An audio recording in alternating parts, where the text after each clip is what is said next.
So we have the penultimate Andor. We only got 12 episodes this season. Arguably could have ended the season with episode 10. We're going to get to it with the latest, right? We get the monologue from Luthen. We get the monologue from Andy Serkis. We get the prison breakout. We get Cassian on the run. And then we get this episode. Ricky Flex, what was your reaction to the follow-up of the prison break episode with 11 here? This made me appreciate episode 10.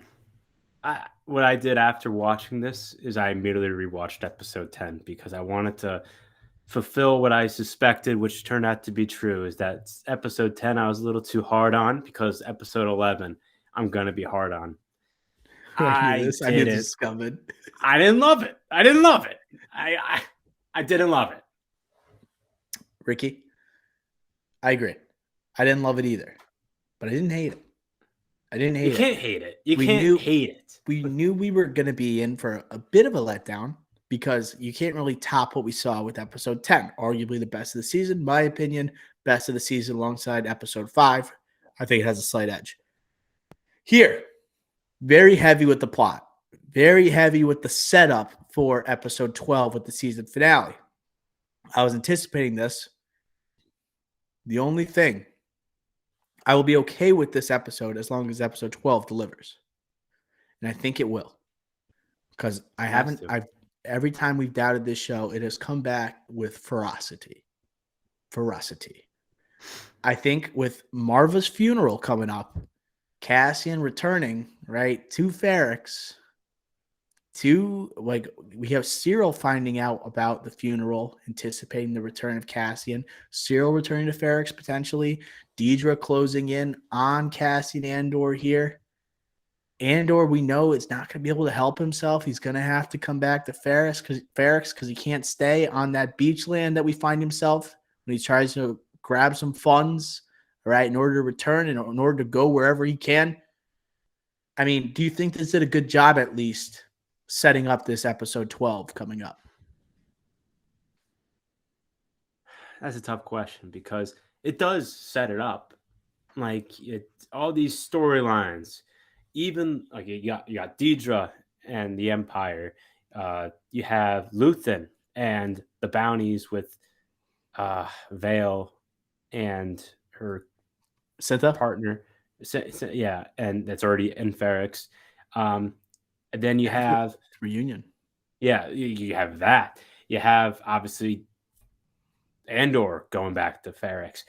You even have the guy who we both hate and that's annoying back in the fold and going to be going to Ferrix as well. So every single storyline in this movie is connecting. So if you're saying to me, Ricky Flicks does it do a good job setting up the finale? Yes. But could it have been more entertaining? Absolutely. Maybe. Because this episode did have moments.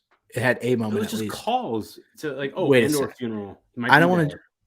Yes, but Ricky, we need to find out what is Cassian's plan. What's going on with what's going to be the big, I guess, culmination of this season. I do want to say, before I get to Luthen, because he had the couple moments of this episode, Luthen is the best character in the show. I think it's not close. Easily. And we'll get to him in a second. Rankings, 1. And then it's like everyone else, 2, 3, 4, 5. Yeah. B, the droid. Powerful moment. We saw initially my favorite droid, bro. Favorite droid, dude. My guy. I think he's my favorite droid. We saw when Marva is leaving Cassian's leaving Marva, and how he's in the middle of this argument between the two. He's almost like the child, right? Between the two, like divorced parents, one's leaving, right? And he's crushed. We also have the moment where the droid is responding to the death of almost like his mother. And the way he talks to Brazos saying, "Will you stay with me? I can't be alone." I was like, damn, like this is like, it almost feels like a pet that lost its owner, but almost like to a more severe degree where it's more like a child losing a parent. And with the stuttering of B. I think it was incredible. I love the shot of the glass. The person who puts a glass on top of B2, and he's looking up and he's shaking it like ferociously. And I'm just thinking, damn, like this, he shook. He literally is shook right now. I thought that was a great scene. I think it just plays in why I think B2 favorite droid of all time. I will not disrespect R2D2. Ever. Even if R2 was the most boring droid by looks alone, he will never, ever be beaten. I love B2. At the power rankings or rankings of best droids. They humanize B2 so well compared to every other Star Wars droid that's ever existed. They humanize the wrong word. Pet. He's a pet. No, he's not a pet. He's a pet. He is the union of. He is what unites the family. Like he is with Marvin and Cassie. Yes, a pet, but also like he almost is treated like a son in many of these moments, dude. He can speak. He had it's more R2 is more of a pet, dude. R2 is a pet. No, he's more of a waiter or a maid or assistant. No, C3PO is the butler, dude. Yeah, he's the butler, and R2D2 just gets stuff R2 done. is also he gets stuff done, right? And so does BB-8 kind of just fell in the shadow of R2D2, but BB-8 also my top 3 is R2, B2, and BB-8. You C3PO in the top 3 over BB-8, yeah. Oh, ew. Yeah, ew. Dude, yeah, I hate C3PO, but you got to respect them. You have to respect these droids. You have to respect BB-8, bro. You have to respect BB-8. Why? What has he ever done? Well, first off, he can do a thumbs up with a lighter. I'm done. That was corny. That was hilarious, Ricky. And Ricky, the connection he had with Rey immediately. Like C3PO, he is like Anakin built him. Literally built him using his hands. Who cares? I care. No, Ricky C3PO, dude, is a loser. He sucks, but you gotta respect it. Put some respect. Remember when they tried to give him an arc in Episode 9? Okay, but Episode 9, that whole series trilogy, BB-8. But I just wanted to say B2. B2 is awesome, and he was kind of a highlight of this episode. But I think the highlight of the episode, it goes to 2 moments. There is an interaction between Saw Gerrera and Luthen. There's also Luthen escaping the ISB cruiser. I think we should start off with the situation with Saw Gerrera and Luthen. Leaders of different rebellion factions. I think that Luthen brings, it's a carryover from his speech. He's revealing to Saw Gerrera, hey, we got Anto Krieger and his 30 men. They're going to get attacked. All right. They know this heist is going to go awry. And then he, meaning Luthen, is saying that Saw Gerrera has a choice to make. Right? Are you going to save Krieger? And obviously, Krieger is not someone that Saw Gerrera looks upon fondly. He doesn't like his methods of rebellion. Right? But Saw Gerrera also doesn't like the aspect of Luthen saying, potentially, we're going to have to let this guy die. Right? Because we cannot give away, right, the fact that they have someone on the inside in the ISB, right, relaying them information. They're going to expect, right, it would be revealing that there's a spy on the inside if they somehow counterattack Deidre and her troops. So did you kind of find Saw Gerrera's reaction to that surprising? Because Saw Gerrera seems like he's kind of taken aback by Luthen.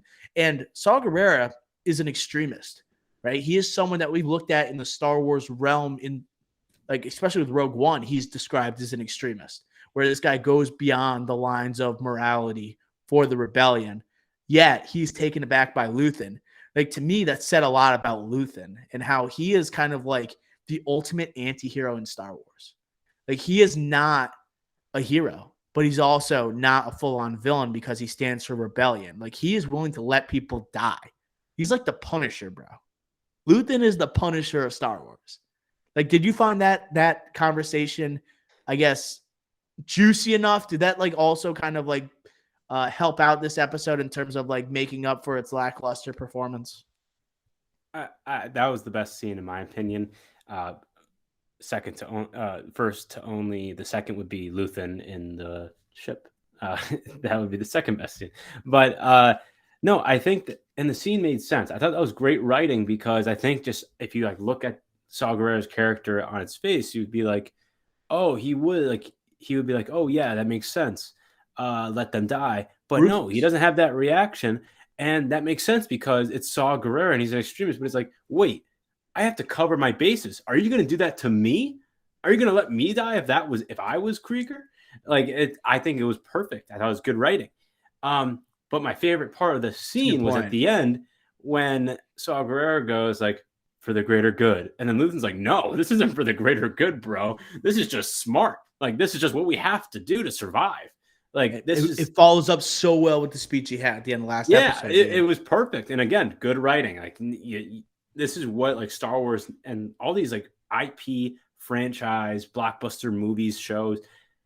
This is what's missing.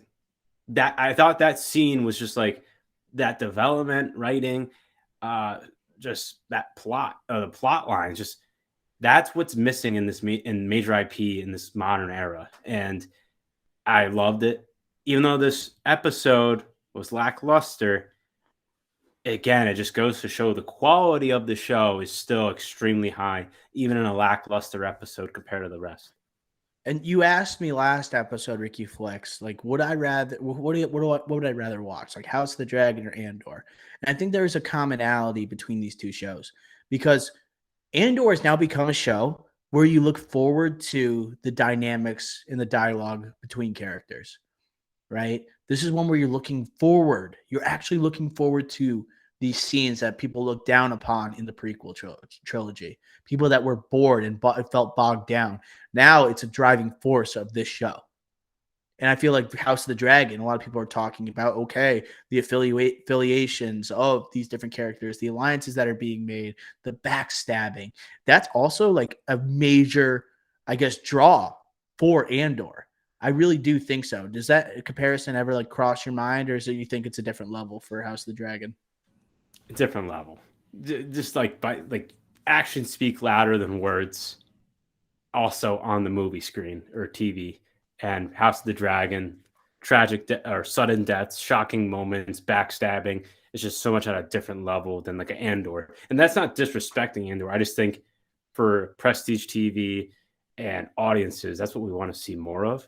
But we want to see it in the way with a good script and development behind it, good showrunner, which House of the Dragon has, but clearly Andor also has with the Tony Gilroy and the connectivity since he's also directing this as well.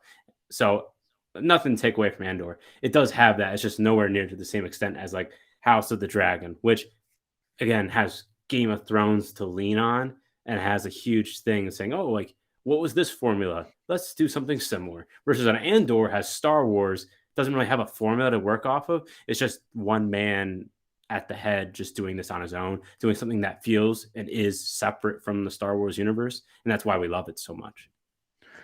And even though we found that scene highly entertaining and we thought it was a strong point of this episode, this also was one of the few Andor episodes that relied on like actual action sequences to save the episode.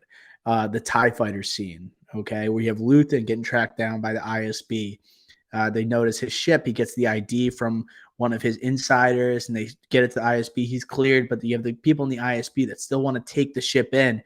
And we see some incredible work from Luthen. Like, to me, Luthen, like, this is what like solidified, like, for me, he's my favorite character. Like, if the speech didn't do it, it's like seeing him in a battle type of position. He's gonna have to escape. He didn't sweat one bead. He did not panic whatsoever. He's stalling. He knows how to communicate with them. He knows how to live a double life. And then what he does with that tractor beam and he shoots it to smithereens, escapes. And then when he's flying away from the TIE fighters, he hits the double lasers, hits the 180 Tony Hawk style, and then slices the TIE fighters. That might have been only 30 seconds, but it's a 30 seconds I rewinded 3 times because I don't remember a ship slicing TIE fighters like that ever in Star Wars. To me, that was sick. And I didn't think Luthen had that in him. We saw what he did with Andor when he first recruited him, but now he's gone from like this guy. He's great with his words, right? He's great with his political motives and like affiliations and his moves in general. But now, like, he can also get himself out of a dangerous literal situation on his own. This guy's a weapon. He ain't dying next episode, bro. This solidified it. He ain't dying. It would do the show a huge disservice. It can't. It can't. I know I mentioned that it could happen. I think the past two episodes shows how important he is to the show, not just as a character is what I'm talking about. I mean, just like he's the heartbeat. Whoops, I don't know what that is. But he's the heartbeat of this show. Like he is. Without him, it goes as he goes, bro. Yeah, it is an Andor show, and it's called Andor.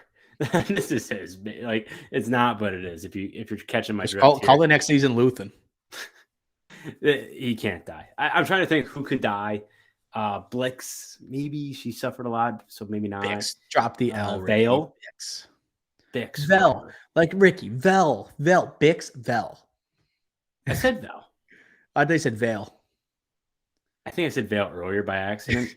But Vel here, I think maybe her. I could see Cinta dying, to be honest, in the last episode. She's Cinta. On watch right now because Vel keeps trying to check up on her. I forgot what Luthen's. Someone's got to die. Luthen's assistant. I forgot who it was. Maybe Mon Mothma, a family member, potentially dies. That wouldn't make sense. Maybe Mon Mothma does go through with the marriage, but then child dies. How would she die though? I don't know why. Something related to the guy, the sketchy guy. Like to me, I have a hard. The reason I said that is because I shouldn't have brought it up. It's so random, but also not at the same time. But like, I have a hard time imagining Mon Mothma just walking away from her family. There's got to be something extreme that happens that forces her to just full on join the Rebel Alliance, and I can't just see her just walking away from her child. You know, I do want to say, Marva, really quick. Marva died. What I hated about this episode is that we get an unceremonious death, an off-screen death for Marva leading into the finale. The only way I think this could be redeemed is if she's not actually dead. Right. Now, it wasn't on screen, and nowadays, if it's not shown, they're not really dead, especially major IP. Tony Gilroy just said, like, Kino Loy, you can't assume he's dead. Presumably he's probably still alive. And it's weird saying that for an older woman like that, but she's so, like, not just important to the story here, but also to the cause. Like, she's dedicated to the cause and the heartbeat of Ferrix. So you could see her doing something like this big event at Ferrix that's supposed to be her funeral, but instead it's a ambush on the ISB, like something like that. And she's like the mind. They're all expecting to find Andor there. They get lured in. And we know 2 episodes ago, Marva, when she was last brought up, she was in rough shape, but she was actually I forgot what she was trying to do, some sneaky crap. Like she was trying to like find like these other doorways to like these secret passageways. I forgot what, but she wanted to stay for the rebellion. This would be the ultimate like final stand where it's like, oh, she fakes her death, draws in, she understands the voices are telling her, right? The whispers are going around Ferrix that they're closing in, trying to draw back in Cassian, and then all of a sudden, done. The only reason why I do think she's dead, even though I did have the same thought, is because why then go back to the droid and then the guy saying I'll stay? Then I don't know. There's a lot of a lot of emphasis on her. Never death. saw the body. Never saw the body and didn't see the death. That's why I'm going back to she's alive, but I don't like how much emphasis. It might have been just to fill time. You got to fill time in a TV show. Could be to fill time. All right. Before we leave, want to do quick power rankings of characters? Luthen 1. Everyone else doesn't matter. Yeah, I think we just end it there. Luthen Seriously, 1. Mon Mothma out of my top 3. Past few episodes redundant. Luthen 1. Just Luthen. Just Luthen is the reason to watch this show. And then, I can't see Mon Mothma playing a huge role in the finale, but we could be wrong. It might be the wedding that happens. Maybe she has to be involved somehow. She's Mon Mothma. Yeah, maybe we see her make the full turn like we've been Mhm, anticipating, right? Didn't mhm. happen this episode. Who knows, right? We're hopefully she makes the full turn here. If And not, it's and gonna happen in season 2, right? also, I just wanna mention because I see Andor, casting Andor getting, Diego Luna getting a lot of love on Twitter. I'm gonna be honest. I'm Oh pu man. I'm putting my cards here on the table. He has to be in the power rankings in top 5, but is he that good right now? I'm not saying it's because of him. Well, he got There's not a lot of screen screen time. time. Screen time is just like when he He's does good. get it, He's good. he's good, but he's like, I Ricky, don't he's know, good. man. He's It's good. not like, oh my god, out of this world. It's like, oh, he's good. But that It's been like happens a lot of time with the ever star since Prison character in a started. Star Wars vehicle. Like Luke Skywalker, people don't point at Luke Skywalker being like he is the best character of the of the original trilogy, right? People immediately go to Han Solo. Like that's just how it goes. Star Wars, it's never the main Ah, person. Rey sometimes is like noticed as the best character in that, but really people just refer to like the OG, like the first one they talk about Han Solo again. Like Star Wars, it's hard if you are the title character or the lead character to be the favorite because the universe is so expansive. I think you make a good argument, but I'm just gonna push back a little bit because Luke's still a Jedi. Like he's still my favorite. Like doesn't matter. And sequel trilogy, like I still think Jedi. I think you could if you lean Mark Hamill, Last Jedi, like fine, Darth that's Vader. fine. Or Kylo Ren, like fine. Oh, Darth Vader, good point. But like with this one, it's like there's so many freaking storylines, and every time we see Andor, you have Andy Serkis, and you get swept away by Andy Serkis, or you get Luthen, you get away by Luthen. You're Cassian's never described. swept away by Diego Luna Andor, and it's because he's Well, not a Jedi and he's not a Harrison Ford Han Solo or a Chewbacca. Like you're never swept away by him. Is what all I'm saying. I do want to say I don't think he is just a plot device though. I don't think he's one that just drives a story. I think there's actually care for the character. That's why I think it's good. Like there would be an argument, I think, for the by the performance though, he avoids that where it's like things are just happening around him. But I think he also is a driving force with a lot of this plot, I especially with Darth Vader. I agree, but the first 6 episodes was definitely his. That's Andor, like the show. Yep, this is around him. Luthen Past few hijack. Yep. episodes, it's that's why power ranking. It's different. Power rankings is like a trend week by week, and that's why I'm saying like he still has to be in the top 5. It's like LeBron But 2013-14, where it's like no one's close. No one's close. Like no one. There's like D Rose Connor might have a McDavid good right now. season. Like we might have someone have an MVP episode, right? Once in a while, but everyone Luthen just comes in and just reminds you with one scene, this is why I'm here. Stellan Right. Skarsgård, Still different breed. about damn time. All right. That's gonna do it for our episode 11 reactions to Andor, and that's gonna do it for episode 169 of the Drive-In. Make sure you're following the feed on whichever platform you prefer to listen to. Make sure you rate us 5 stars and leave a review. If you leave us a review, we're going to read it on the podcast. Make sure if you're watching on YouTube to hit the like and subscribe button, comment where you are going to make sure that we comment back. Make sure you're following us on our socials at the Drive-In Pod on Twitter and Instagram. As long as Twitter is still standing up, thanks a lot, Elon Musk. That's going to do it for episode 169 of the Drive-In. For Ricky Flex and Dr. O, until next time, we will smell ya.